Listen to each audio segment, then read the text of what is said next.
오늘은 고난의 참여형입니까? 해피형입니까? 라는 제목으로 함께 말씀을 나누도록 하겠습니다. 새해가 밝았죠? 여러분들은 어떤지 모르겠지만 저는 왠지 모르게 마음이 좀 무겁게 시작하는 것 같습니다. 뭐 때문에 무거운지 모르겠는데 뭐 코로나겠죠? 뭐 그런 것 같습니다. 여러분들은 얼굴들을 밝으신 거 보니까 새해 뭐 밝은 어떤 소망이 있는 것 같습니다. 나이를 먹어간다는 것, 그것은 연륜이 쌓인다, 경륜이 쌓인다, 뭐 노련해진다, 그런 말이 되겠고요. 또 한편으론 이제 새로울 것이 없다라는 의미도 담겨 있지 않나 싶습니다. 예. 저는 이것을 소풍이나 운동회, 어린이날을 통해서 이것을 깨달았습니다.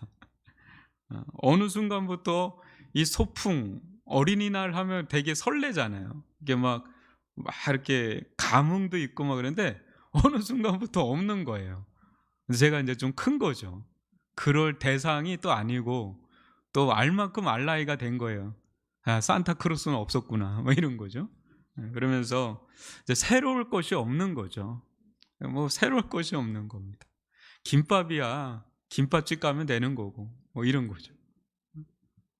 근데 이제 한 해 한 해를 맞이하는 이 순간도 이런 식으로 맞이하는 건 아닌가 싶은 거예요. 뭐 2021년이나 2022년이나 뭐 그게 그거지 뭐. 뭐 그날이 그날인데 뭘 그렇게들 호들갑이야. 3일 지나면 다 똑같은데 하면서 이렇게 냉수 섞인 말을 하는 분들이 있는데 곰곰이 들어보면 그게 또 틀린 말이 아니에요. 뭐 또 그렇구나 이런 거죠. 그러나 요즘 들어서는 이 말도 여러분 얼마나 그리운 말입니까? 그날이 그날인 것 같은 이 말이 얼마나 그리워요. 여러분 평범한 일상이 깨진 지가 2년이 넘어서 지금 3년째이지 않습니까? 진짜 이건 엄청난 시간을 보내고 있습니다.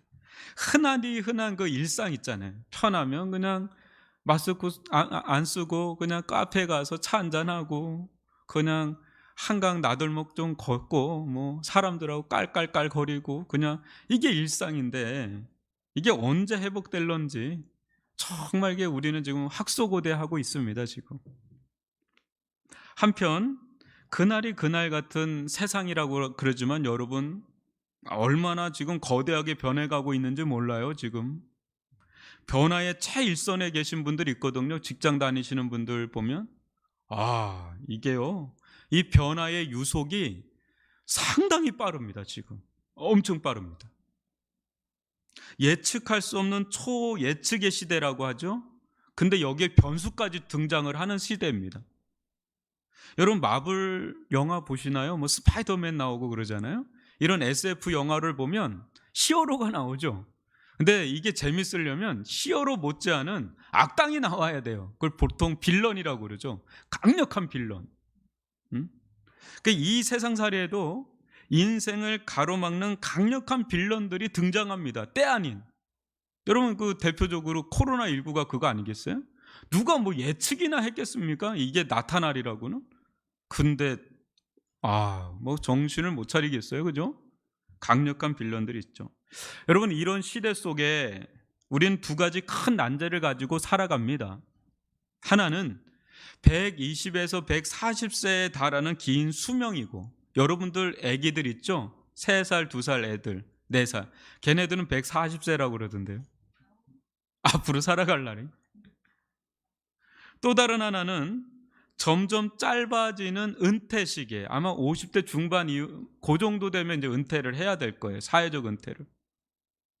맞나요? 네, 맞다고 그러네요.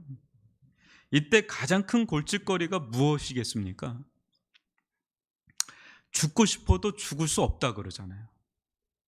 의료가 너무 발달해서. 이게 노후 저주라는 말이 돌더라고요. 노후 저주다. 그러면서 이제 노후 준비가 아주 심각한 문제입니다. 처음에는 사람들은 긴 수명이라니까 100세 시대다, 120 시대다 해서 반겼거든요. 근데 정신을 차리고 보니까 이게 끔찍한 거예요. 아니 은퇴는 50 몇 세 했는데 앞으로 살아갈 게 60이 되니까 60년 더 살아야 되니까 뭐 이게 막막한 겁니다. 두렵기도 한 거예요. 두렵기도 한 거예요. 세상이 이렇게 바뀌다 보니까요, 어르신들은 이제 어르신들대로 굉장히 앞으로 어떻게 살아가지 이게 고민이고, 젊은이들은요 지금부터 준비해요. 지금부터 젊은이들이 얼마나 준비를 하고 있는지 몰라요. 상황이 이렇게 돼버려 엄청나게 변하고 있단 말이죠. 이때 신앙도 얼마나 영향을 받겠습니까?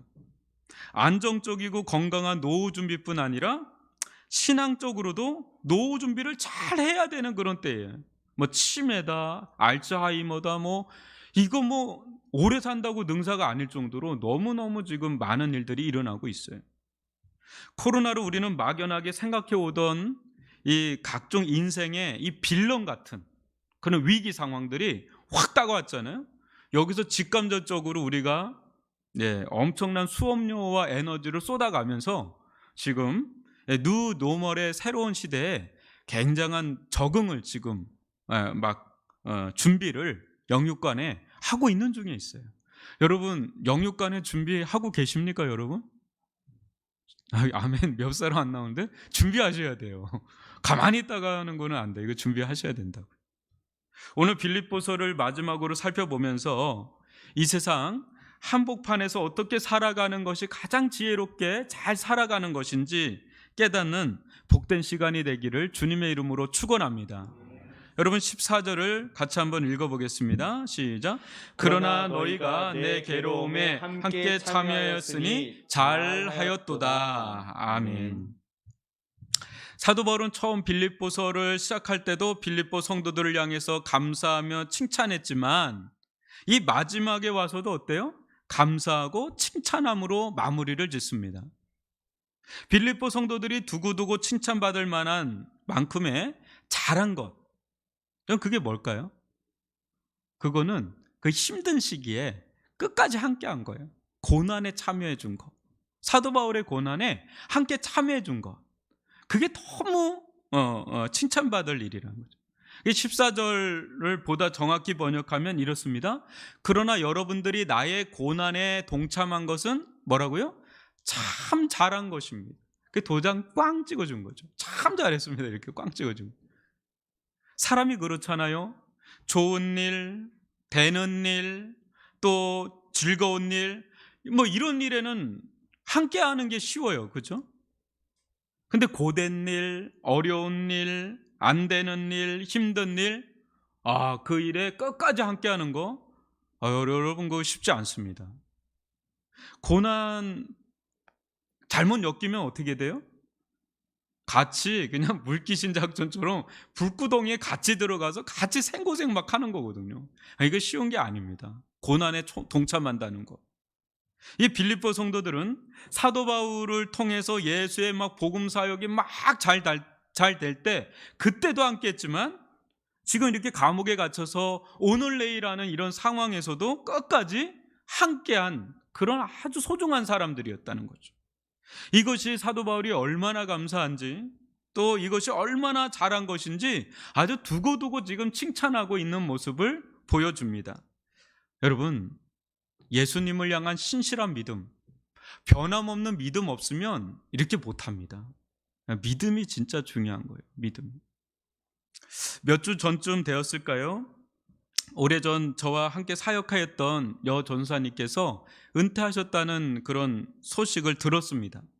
이분이 이제 50이 넘도록 평신도로 사시다가 이제 좀 늦게 이제 전도사 사역에 이제 들어오신 그런 분이세요. 근데 이렇게 보면 너무 여성스럽고 그냥 여자야. 그냥 참 여리여리하시고 막 그런 분이세요. 부드럽고 막 이런 분이세요. 근데 저하고 이제 전도사 사역을 시작할 때 같이 파트너로 사역을 했는데 그때 이제 신방 다니다 보면 이분이 입버릇처럼 저한테 하는 말이 있어요. 목사님, 저 부르신 사명 때문에 여기 있는데 얼른 저 은퇴하고 싶습니다. 얼른 이거 사명 감당하고 60세가 되면 빨리 은퇴하고 싶습니다. 그러시는 거예요. 목사님, 저하고는 이 목회 사역이 맞지 않는 것 같습니다. 전도사 사역이 맞지 않는 것 같습니다. 왜냐하면 뭐 막 성도들 중에는 막 거친 분들 뭐 별의별 분들이 많잖아요. 그러니까 늘 곱게 자라오신 분이고 고생 없이 자라온 분인데 막 그런 분들을 대하려고 하니까 아우 자기하고는 안 맞는 것 같아서 빨리 그냥 은퇴하고 싶다고 막 그런 얘기를 했던 분이거든요. 근데 워낙 사람이 좋으세요. 워낙 사람이 좋으니까 모든 성도들도 좋아하고 모든 목사님들도 함께하고 싶은 1순위예요. 이 전사님하고. 너무 잘하시니까. 근데 결국은 수십 명이 넘는 전도사님들 중에서도 총괄 팀장까지 하시고 그리고 은퇴를 잘 하셨어요. 목사님 저 은퇴했어요 막 이러는 거예요. 아우 잘하셨다고. 근데 뜻밖의 얘기를 하는 거예요. 목사님 저 은퇴하고 저 때문에 남편이 고생 많았는데 같이 할 수 있는 시간이 없었잖아요. 이제 남편하고 놀러 갈 계획을 다 세웠대요. 근데 기도를 하는데 자꾸 하나님이 마음을 주시는데 개척교회를 섬기라는 마음을 자꾸 주시더라는 거예요. 아유 아닙니다 아닙니다. 이래다가는 부부 사이가 진짜 끝납니다 막 이랬는데 그 마음을 계속 주시더래요. 결국은 목사님 동역하러 갑니다 하고 가는 거죠. 근데 제가 이분의 성정을 알잖아요. 얼마나 놀랐는지 몰라요. 이분은 그냥 여리여리하고 근데 여성이거든요. 남편을 이렇게 현모양처처럼 이런 분인데 또 개척을 간다니 남편이 어떻겠어요? 화가 이만큼 나지 않겠어요? 여태까지 내가 10년을 기다렸는데 말이에요. 근데 동시에 또 얼마나 감사했는지 몰라요. 그래서 전도사님 교회를 새롭게 이제 세워가는 게 여간 어려운 일이 아닌데 많은 고난이 있을 텐데 그래도 전도사님 참 잘했습니다. 그거 진짜 잘했습니다. 진짜 잘했다고 이제 꽝 도장 한번 찍어주는 거죠. 정말 잘했습니다. 근데 이분이 여리여리하신 분이 아니라 어느 순간에 아주 담대하게 얘기를 하시더라고요. 예, 목사님. 예, 저도 그렇게 생각합니다. 보잘것없는 저를 사용하신 하나님께 그저 감사할 뿐입니다. 그동안 수용롭게 있으면서 받은 은혜가 많아서 이렇게 받기만 하고 은퇴하면 너무 마음이 송구스러웠는데 이 은혜를 갚을 길이 열려서 너무 감사합니다. 막 그러면서 그런 고백을 막 하는데 저도 내려 너무 감동이 되고 그랬었어요. 그러면서 한 가지 또 덧붙여서 딱 하는 말이 목사님 그 누구누구 집사님 아시죠? 뭐 그러는 거예요. 그래서 예 알죠. 그랬더니 왜 그 저기 남편이 살림 차려가지고 집 나간 그 집사님 있죠? 막 이러면서 그 경상도 말입니다. 제가 경상도 말 잘 못해서 막 그렇게 하는 거예요. 정말 사연이 많은 가정이었거든요. 남편이 아예 딴 여자하고 집을 살림을 차려서 나갔어요. 그러니 그 집에 수시로 신방 가서 그 아내하고 애들 위로해주고 기도해주고 얼마나 눈물이 나는지 몰라요. 근데 완전히 회복이 됐다는 거. 막 할렐루야입니다. 남편 이제 돌아온 거죠 한마디로. 얼마나 놀랐는지 몰라요. 할렐루야 할렐루야 막 둘이 같이 막 찬양하고 막 그랬어요. 여러분도 뭐 감동이 없는데 여러분 일이 아니라서 그러지 그 본인 일이라 봐요. 피눈물 나요. 근데 이게 됐다는 완전한 회복이 됐다는 거예요. 놀랍습니다. 사랑하는 성도 여러분, 고난은 절대 고난으로만 끝나지 않습니다. 보십시오. 다른 교회들은 몰라도 이 빌립보 교회는 지금 빌립보서를 통해서 두고두고 회자되지 않습니까? 빌립보 교회. 니네 얼마나 참 잘했다 잘했다. 이거 성경이 들어가는 곳마다 빌립보 교회를 모르는 데가 없고 영광을 받는 거잖아요. 여러분 고난은 고난으로 끝나지 않습니다. 영광으로 이어질 줄 믿습니다. 코로나19 가운데 이 목회를 한다, 예수 그리스도의 복음 사역을 섬긴다, 이거 쉬운 일 아니죠. 더군다나 이런 상황에 교회 예배 초소를 작년에 마련하고 또 위례 지역을 섬기며 또 전도한다는 거, 이거 여간 어려운 일이 아니죠. 그러나 저는 이 자리에 있는 여러분 한 분 한 분을 기억하고 하나님 앞에 고백합니다. 기도합니다. 하나님, 부족한 저도 그렇지만 여기 계신 우리 성도들 얼마나 힘들고 어려운 일이 많았습니까? 그러나 불평 한마디 안 하고 꿋꿋하게 하나님께서 원하시는 교회 세우고자 먼 걸음 마다 않고 매주 이렇게 애쓰며 섬기는데 이들의 이름을 기억하여 주옵소서. 이들의 섬김을 기뻐 받아 주옵소서. 이들이 장차 하나님 나라에서 영광스럽게 하옵소서. 이렇게 여러분들을 위해서 기도를 합니다. 이렇게 아멘 소리가 적어요. 기도한다니까요. 하나님께서 교회를 세우기 위해서 그리스도의 고난에 참여하는 여러분 한 분 한 분을 크게 칭찬해 주실 줄 믿습니다. 예, 이제 아멘이 잘 나오시네요. 새해 첫날이라도 좀 아멘 크게 해야 되잖아요. 그잖아요. 그렇다면 빌립보 성도들이 이 사도 바울의 고난에 구체적으로 어떻게 그럼 참여했냐? 그것을 한번 15절 16절을 보면서 살펴보겠습니다. 교독으로 읽어봅니다. 빌립보 사람들아 너희도 알거니와 복음의 시초에 내가 마게도냐를 떠날 때 주고받는 내 일에 참여한 교회가 너희 외에 아무도 없었느니라. 데살로니가에 있을 때에도 너희가 한 번뿐 아니라 두 번이나 나의 쓸 것을 보내었도다. 아멘. 이 빌립보 교회는 사도 바울과 멀리 떨어져 있는데 어떻게 동참을 했냐? 그 이제 헌금을 한 거죠. 여러분, 빌립보 성도들은 핍박받던 성도들이었습니다. 이 핍박은 이 경제적 활동의 제약과 박탈로 이어진 그런 핍박이었어요. 그러니까 극심한 가난 속에 있었는데 이 빌립보 성도는 이미 두 번, 지금 에바브로디도 편을 통해서 또 한 번, 지금 총 3번에 걸쳐서 사도 바울의 복음 사역에 쓸 헌금을 보낸 겁니다. 여러분, 이 헌금은 우리가 매주 드리는 11조나 일반 헌금 정도가 아니라 마치 우리 교회 처소를 위해서 헌금한 특별 헌금 있죠? 그것을 3번이나 한 거예요. 대단한 거죠. 한 번 하는 것도 우리 얼마나 진이 빠져요, 그죠? 근데 이걸 3번에 걸쳐서, 그것도 넉넉한 교회가 아니라 빌립보 교회는 진짜 가난한 교회인데 그걸 3번을 했다는 거죠. 대단한 거죠. 당시 데살로니가나 고린도는 큰 도시였습니다. 그 큰 도시에 재정적으로 여유가 있었던 교회들이 여럿 있었지만 이 사역에 동참한 교회는 한 교회도 없었습니다. 그러나 이 빌립보 교회는 다른 교회들이 어떻든 상관없이, 자신의 상황이 어떻든 상관없이 힘에 지나도록 이게 섬겼던 겁니다. 그래서 칭찬을 하는 거예요. 여러분, 부하다고 하나님을 힘있게 섬기는 것 아니고, 가난하다고 하나님을 힘있게 섬기지 못하는 것 아닙니다, 여러분. 오직 믿음이 부요한 자, 믿음이 큰 자가 하나님을 섬기는 줄 믿습니다. 작년 한 해 성도들의 귀한 헌금과 또 아울러 교회 처소를 위한 특별한 건축 헌금, 이거는 여건이 되어서 섬긴 것이 아니죠. 다들 어려운 와중에도, 다들 써야 할 일이 있는 와중에도 먼저 그의 나라와 의를 구하고자 하는 그 믿음으로, 어찌하든지 교회를 세우고자 하는 믿음으로, 그로 말미암아 이게 위례 지역에 복음을 알지 못하는 이들을 섬기고자 하는 그 믿음으로 드린 것인 줄 믿습니다. 믿음은 우리의 모든 어떤 형편, 상황을 뛰어넘어 자발적으로 헌신하게 하는 힘을 줍니다.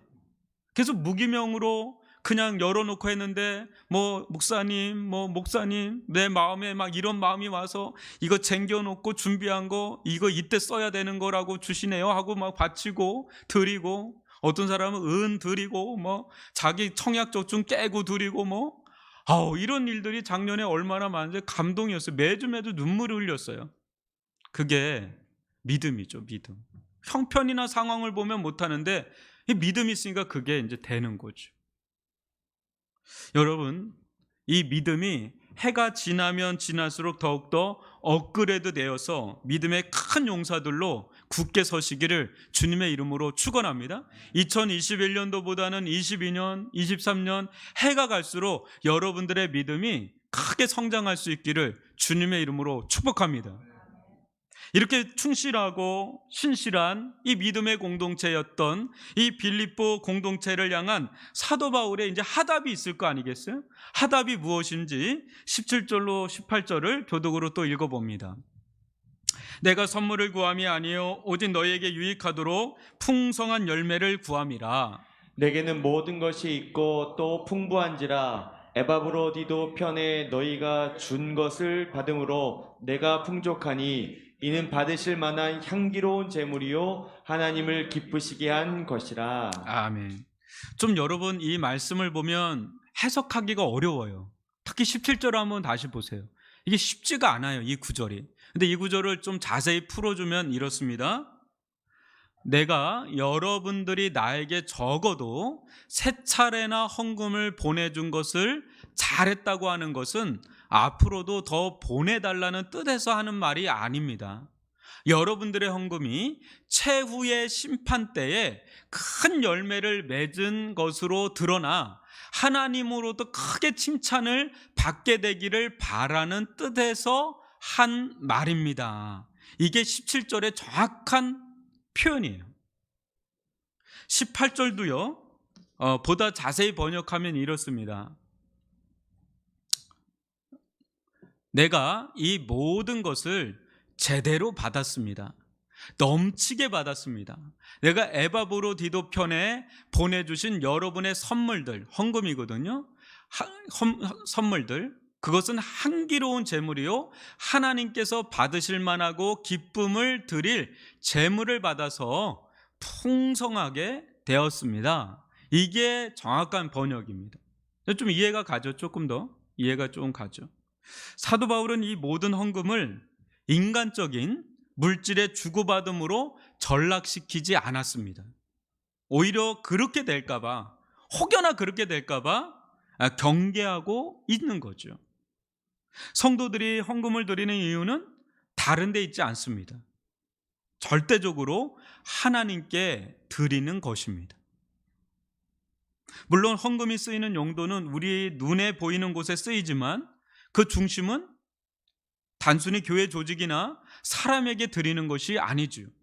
오직 하나님께서 받으심직한 향기로운 제물로, 기뻐하시는 제물로 드리는 것이지요. 이런 믿음이 있기에 여러분 어느 때는 드리기 힘든 상황인데도 하나님만 바라보고 기꺼이 즐거이 자원하는 마음으로 드릴 수가 있는 거예요. 그러죠? 지금같이 세금이 이렇게 많은 때 어떻게 하나님께 이렇게 헌금을 턱턱 이렇게 드릴 수가 있겠어요? 이건 믿음이 없으면 그렇게 못하지요. 여기에는 세상적인 계산이 들어가지 않습니다. 하나님을 향한 사랑의 믿음은 그렇게 역사를 합니다. 계산하고 드리고 그런 게 아니라 그냥 믿음으로 드리는 거죠. 순종함으로 드리는 거죠. 이때 성도는요, 이 세상의 이 자본주의 세상 한복판에 살면서 이 맘모니즘이라고 하는 거대한 이 물질의 힘을 거슬러서 전혀 다른 물질 사용의 길을 갑니다. 세상 사람들이 볼 때는 이해가 안 되죠. 야야야야, 너 미쳤냐? 그렇게 하다가는 어떻게 살라고 그래? 막 하는데 다른 길을 갑니다. 세상적 셈법으로는 이해가 안 되는 길을 가는 거죠. 근데 믿음의 셈법으로 드리는 길은 마치 마리아가 예수님을 향해 값진 향유 옥합을 허비하듯 보입니다. 겉으로 볼 때는. 가부가 자신의 전 재산인 두렙돈을 쓸데없이 사용하는 듯 보입니다. 삭개오가 자신의 전 재산의 많은 부분을 자기가 착복한 사람들에게 나눠주는 것, 그거 쓸데없는 짓처럼 그렇게 보일 수도 있지요. 그러나 여러분 17절을 다시 한번 정확한 헬라어 번역을 보면 아까 거는 의역을 한 거고 직역을 하면 이렇습니다. 나는 선물을 구하는 것이 아니고 다만 여러분들의 뭐예요? 통장이 나와요. 헬라어 본문에. 통장에 부풀리어 들어갈 열매를 구하는 겁니다. 이 통장이 중요한 겁니다. 이 통장. 이 세상에는 수많은 통장 개념들이 있습니다. 우리나라 가계 자산의 80%는 부동산이라고 그래요. 나머지는 저축성 예금, 보험, 주식, 펀드, 채권 이런 것들이 가계 자산으로 이렇게 잡혀 있다 그래요. 여러분들은 어떤지 모르겠습니다. 요즘 노후 준비로 다양한 상품들이 쏟아져 나오고 있는데 여러분 ETF 들어보셨나요? NFT라고 들어보셨나요? IRP라고 들어보셨나요? ISA라고 들어보셨나요? 연금저축이라고 들어보셨나요? 그 장희론 집사님 아시나 모르겠는데 저쪽 계통의 일을 하시는지 잘 모르겠는데 하여튼 이게 젊은 층부터 이게 은퇴한 계층까지 관심이 커져가지고 아까 말한 노후 준비에 어떤 그런 상품들이 막 쏟아져 나오는 거죠. 그러나 세상 사람들은 영원한 보장이 되는 하늘 통장이 있다는 것을 모릅니다. 믿는 성도들 중에서도 이 하늘 통장이 개설되지 않아서 텅텅 비어있는 그런 분들이 또 있어요. 여러분, 하늘 통장이 있다는 거. 여러분, 마태복음 6장 19절로 20절을 교독으로 읽어보지요. 너희를 위하여 보물을 땅에 쌓아두지 말라. 거기는 종과 동록이 해하며 도둑이 구멍을 뚫고 도둑질 하느니라. 오직 너희를 위하여 보물을 하늘에 쌓아두라. 거기는 좀이나 동록이 해하지 못하며 도둑이 구멍을 뚫지도 못하고 도둑질도 못하느니라. 아멘. 하늘에 쌓아두라. 하늘에 쌓아두라. 하나님 나라 운행에서 나는 수익률은 이 땅의 나라에서 얻는 수익률과는 비교도 될 수가 없죠. 로마서 8장 18절 보면 나오는데, 근데 이는 믿음으로 사는 자들에게만 개설되는 하늘 계좌죠. 하늘 궁고죠. 여러분, 일본 사람들은 부동산 아니면 집에 궁고에다 다 돈을 집어넣는다는데 우리는 하늘 궁고에 넣어둬야 됩니다. 물론 이 땅에서도 필요하지만요. 저는 올 한 해 여러분들 한 분 한 분의 삶 속에 주님의 은혜로 물질의 어려움을 당치 않기를 주님의 이름으로 축원합니다. 정말 필요하잖아요, 그죠? 설령 빌립보 교회 성도들처럼 경제적 어려움을 당하더라도 믿음으로 주께 향기로운 재물을 심어드릴 수 있는 믿음의 넉넉한 갑부들이 되시기를 주님의 이름으로 축복합니다. 여러분 중 다른 이들보다 더 풍성히 가진 자가 있을 거예요. 그런 분들은 절대 그것이 본인의 것이 아님을 명심하시기를 바랍니다. 잊지 마십시오. 여러분, 아니 목사님, 내가 애써 모은 것인데 이게 제 게 아니면 그럼 가만히 있으면 이게 들어왔겠습니까? 제가 이만큼 노력했으니 이걸 얻은 건데 이게 제 거 아니라면 그건 누구 겁니까? 아마 이렇게 하면, 여러분, 그렇게 해도 주님 앞에서는 소용없어요. 소용없어요. 주님 앞에서는. 누구 거예요? 하나님의 것이죠. 그런데 이 세상에서 사명 감당하라고 잠시 잠깐 여러분에게 맡긴 거예요. 그래봤자 잠시 잠깐 맡긴 거예요. 그거 우리 또 주님 나라 가면 내려놓고 가야 되잖아요. 그죠? 여러분, 하나님의 일을 하라고 여러분에게 맡긴 청지기예요. 청지기. 청지기는 그걸 잘 관리해서 이익을 남겨드려야 될 거 아니에요. 크게 준 사람은 큰 이익을 남겨줘야 되고, 적게 준 사람은 적게라도 이익을 남겨서 그 주신 하나님께 영광을 돌려야 되는 거죠. 사명이 있는 거예요. 여러분들 중에 부자는 사명이 있는 거예요. 그걸 하나님께 잘 쓰라고, 그걸 명심하시기를 바랍니다. 괜히 이 사명 잊어버리고 엉뚱한 곳에 쓰지 마시기 바랍니다. 이 사실을 깨닫게 될 때 다른 이들보다 더 풍성히 가진 자는요, 진정 하나님 나라에서 삭개오처럼, 아리마대 요셉처럼, 바나바처럼 어때요? 물질도 있을 뿐 아니라 믿음도 아주 풍성한 그런 자들로 주님과 친밀한 교제를 나눌 수가 있는 겁니다. 물질이 하나님과 멀어지게 하는 게 아니라 물질로 하나님과 더 가까이 쓰임받을 수 있다는 걸 절대 잊지 마시기를 바랍니다. 사도 바울은 그래 우리 교회 가운데 많은 부자가 나타나기를 바랍니다. 그래서 하나님께 멋있게 쓰임받다가 주님께 탁 영광스럽게 주님 품에 안길 수 있기를 바랍니다. 그런 분들의 조짐이 좀 있어요. 앞으로 5년 10년 되면 어떤 일이 일어날지 모르겠습니다. 귀하게 쓰임받는 믿음의 사람들 나타나기를 바랍니다. 사도 바울은 믿음으로 하나님께 향기로운 재물, 또 기뻐하시는 재물을 드린 자들에게 이 땅에서도 축복이 있다고 약속을 하는데, 그게 19절에서 20절이에요. 여러분 교독으로 읽어봅니다. 나의 하나님이 그리스도 예수 안에서 영광 가운데 그 풍성한 대로 너희 모든 쓸 것을 뭐라고요? 채우시리라. 하나님 곧 우리 아버지께 세세 무궁토록 영광을 돌릴지어다. 아멘. 놀라운 은혜죠. 놀라운 은혜죠. 세상에는 자기 힘으로 사는 자들이 있는 반면에 하나님의 넘치는 은혜로 사는 자들도 있습니다. 이 둘이 겉으로 보기에는 같아 보이거나 혹은 뭐 턱없이 부족해 보일지 몰라도 삶의 질이나 차원이 완전히 다릅니다. 참 신기하고 놀라운 일들이 여러분 믿음의 세계 안에 많지 않아요? 그죠? 응? 먼저 하나님의 나라와 의를 구하면 그건 분명히 빽이죠. 그죠? 마이너스잖아요. 그죠? 그러니까 이게 드리는데 그런 출혈이 되는 거잖아요. 심해 지나도록 뭔가 드리면 이게 마이너스거든요. 근데 신기하게도 놀라운 것은 하나님께서 더해주시는, 채워주시는 플러스의 은혜가 있다는 거예요. 이거 놀라운 거예요. 채워주시는 은혜가 있다는 거예요. 예? 그죠? 여기서 놀라운 은혜는 플러스도 플러스예요. 그러니까 채워주시는 것도 채워주시는 거지만 그 속에서 하나님을 경험해요. 하나님을 체험해요. 하나님과 생생한 교제가 있어요. 관계가 맺혀요. 이게 영생의 복입니다. 이게 영생의 복이에요.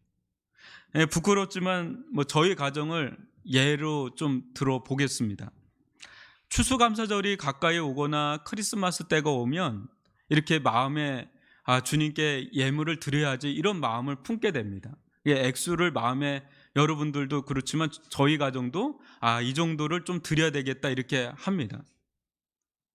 근데 올해는 아무리 애를 써봐도 우리가 이렇게 마음에 품고 있는 게 도저히 이게 이게 안 되는 거예요. 형편이.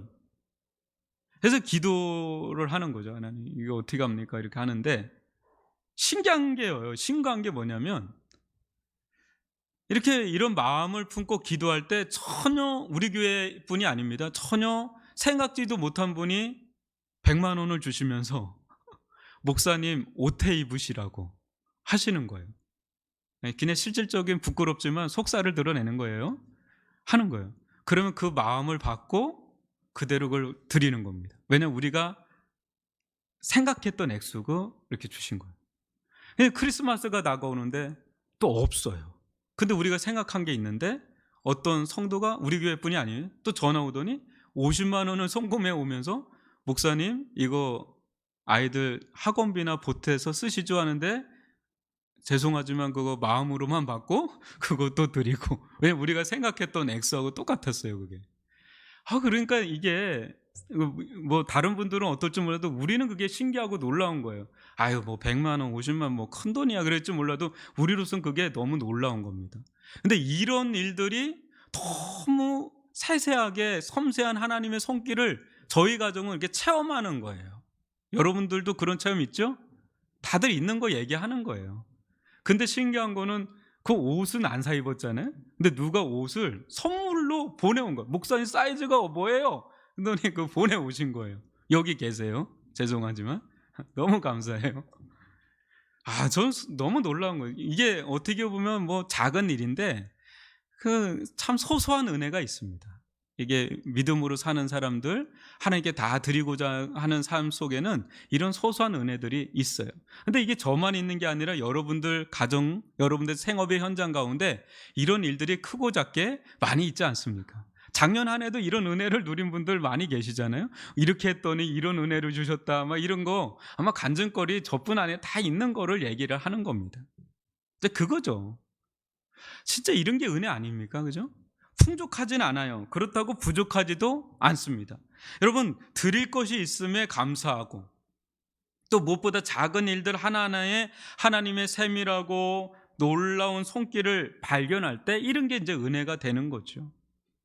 사랑하는 성도 여러분, 하나님께서는 우리가 이게 무엇인가 부족해서 우리 보고 막 드리라 막 바치라 그런 분이 아니세요.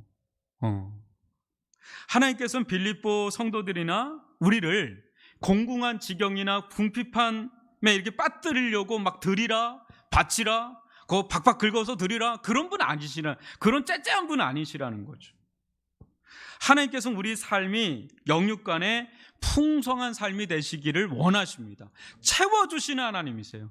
채워주시는 하나님. 때로는 육적으로 궁핍해도 사도 바울처럼 영적으로 아주 풍성해서 넉넉한 만족과 자족감 속에 이 물질의 궁핍을 뛰어넘게 하시는 분이세요. 하나님.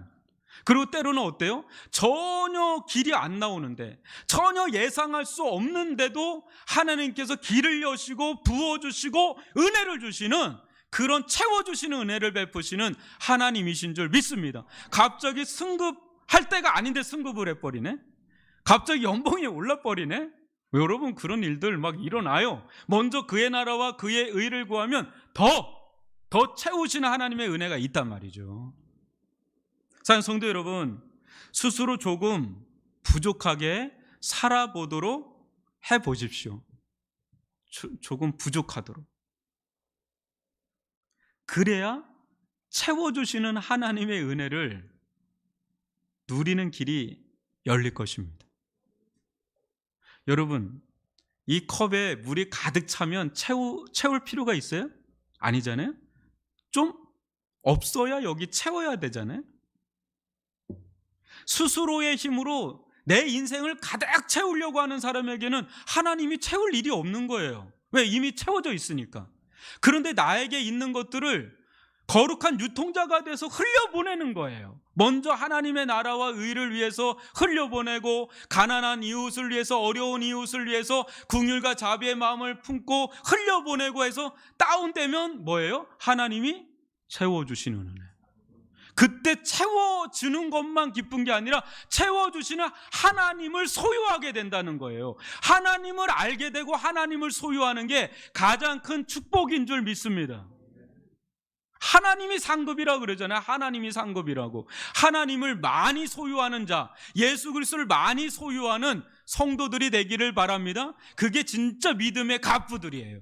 하나님을 많이 알고 예수 그리스도를 많이 알고, 그 사람이 진짜 영적인 사람이고 믿음의 갑부인 줄 믿습니다. 그런 은혜를 여러분, 2022년도 코로나 속에 어떤 일이 일어날지 모르지만 여러분들의 삶을 붙잡아 주시고, 가정을 붙잡아 주시고, 생업의 현장을 붙잡아 주시고, 이런 가뭄의 때에도 채워주신 하나님의 은혜를 경험할 수 있기를 바랍니다. 그래서 어려운 사람들에게 몰래 오른손이 한 거 왼손 모르듯 나눠주는 그런 믿음의 손길 되기를 주님의 이름으로 축원합니다. 비밀리에 채워주시는 하나님의 손길을 발견할 거예요. 채워주시는 하나님 풍성하세요. 우리가 믿는 하나님은 풍성하신 하나님이신 줄 믿습니다. 마지막으로 사도 바울의 인사로 35번에 걸친 빌립보서의 강의를 마치고자 하는데, 이제 다음 주부터는 뭘 할지 여러분 기대하시고, 지금 멀리는 한번 요한계시로 한번 나가보고 싶은데 거기까지 준비 작업을 좀 하고 나갈까 싶긴 한데, 여러분 좀 기대를 해주시길 바라고, 21절로 23절을 교독으로 읽어봅니다. 그리스도 예수 안에 있는 성도들에게 각각 문안하라. 나와 함께 있는 형제들이 너희에게 문안하고, 모든 성도들이 너희에게 문안하되 특히 가이사 집 사람들 중 몇이니라. 주 예수 그리스도의 은혜가 너희 심령에 있을지어다. 아멘 하고 마칩니다. 이 대목에서 여러분 놀라운 구절이 어딜까요? 22절입니다. 빌립보 교회 성도들 가운데 가이사 아구스도, 즉 로마 황제에게 속한 사람들이 몇이 있었습니다. 이 사람들이 누구냐 할 때 많은 이들이 가이사 아구스도 황제에 속한 종이나 노예 혹은 고관들이라고 봅니다. 이것이 우리에게 보여주는 바가 무엇일까요? 22절이 참 놀라워요. 한번 생각해 보십시오. 당시 이 로마 황제는 전 세계를 제패한 왕 중의 왕이요 신 중의 신이었습니다. 여러분, 뭐 시진핑, 뭐 푸틴, 바이든, 뭐 문재인 대통령, 이런 그 속에 직솔 가나로 거기서 일하는 식솔이면 그거 대단한 거 아니에요, 그죠? 지근거리에서 그런 사람들. 근데 이런 사람하고도 비교할 수 없는 게 로마 황제예요. 그때 당시 거대한 로마 황제에 그 집에서 있었던 자들이란 말이죠. 근데 이 자들이 당시 주라고 일컫는 황제를 거부하고 누구를 주요 그리스도로 모시고 있는 거예요, 지금?